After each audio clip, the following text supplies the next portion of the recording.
Disclaimer, আমার আজকের এই ভিডিওটা শুধু স্পাইসি লাভারদের জন্য। রামেন কথাটা শুনলে মাথায় আসে এক্সট্রিম লেভেলের স্পাইসি, অ্যান্ড বললে বিশ্বাস করবা কিনা জানি না, সেদিনই ফার্স্ট টাইম আমি রামেন ট্রাই করছি।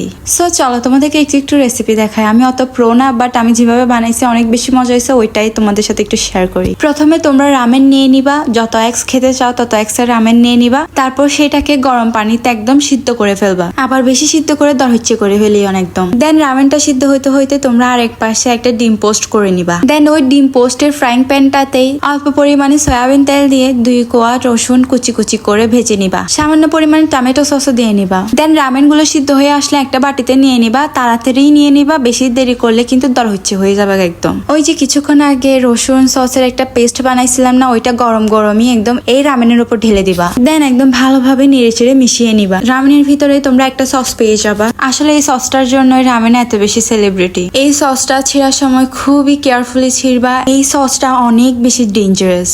দেন ভালোভাবে নেড়ে চেড়ে মিশিয়ে ফেলবা। রেডি হয়ে গেছে আমার রামেন। আমি এখানে শুধুই মাংস ইউজ করছি, আপনারা চাইলে এখানে সসেজ, ভেজিটেবলস আর অনেক কিছু ইউজ করতে পারেন। ভাই এই রামেনটা এত বেশি মজা হয়েছে যে সবার ঝালে পেট চলতেছে, কিন্তু কেউ খানা ছাড়তেছে না।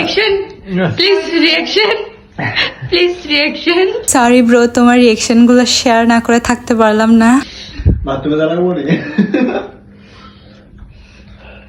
ওকে, বাই।